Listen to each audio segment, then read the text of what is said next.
It's actually been a great segue. I think Coach Butler has his own style and his own way, and we've all been receptive to that.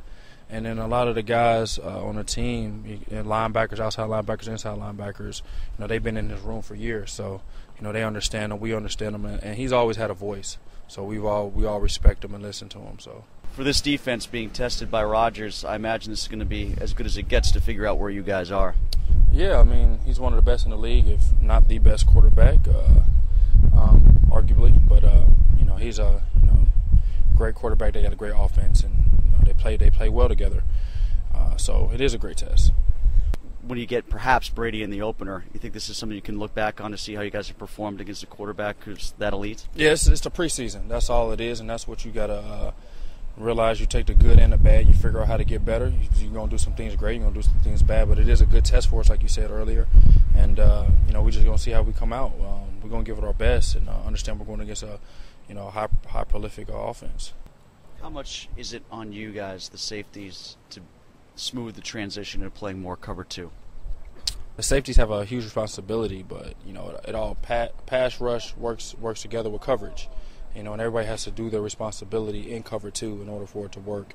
It's not just safeties. We got to get pass rush, we got to get reroutes outside by the corners, and we got to get good depth by our seam droppers, and the safeties have to be over top for everything. So everybody's working together. It's like a chain reaction.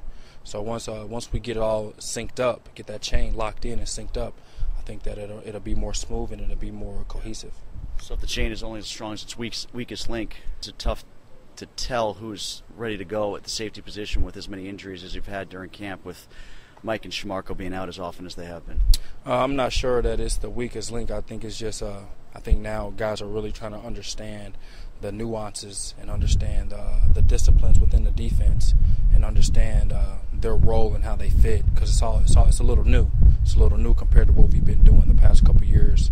So I think, like I said, once we start building more disciplines within the defense and everybody get a deeper understanding of how we fit, there won't be any loose links in that chain. That demeanor, that persona was so much about getting the ball back, creating turnovers, creating havoc for the other team's offense.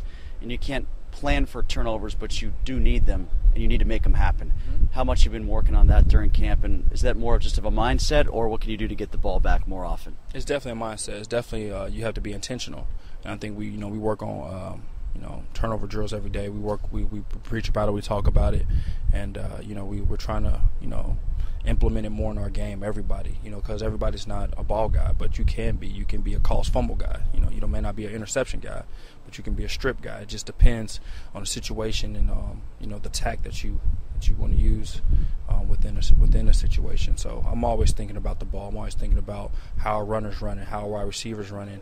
When is this an opportunity to strip? What is the opportunity to hammer? Or is this opportunity to get an interception? You, as a defender, especially as a secondary player, your mind should always be thinking about getting the ball back. You've got the opportunity here to have an offense that's going to score a lot of points. Only 3 teams have ever gotten to 35 points per game. And some people think the Steeler offense can do it this year. But for that to happen, they have to be on the field, and you might have to give them the ball in some short yardage situations, field situations.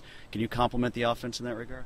I think we can. I think we will. I think it's a matter of us, not giving up. If you let a team march down the field and have long play drives on you, you want to try to hold them to 3 points. If you don't give up the big play, the big chunk plays, you bring out the team's punt unit, and our offense can manage and score. So I just think the whole thing is not getting up the big plays. It's always been that way. And then when we decide as a defense, to get after quarterback, not give up the big play, and let our offense do what they do best, and hopefully they can be that 35-point team this year.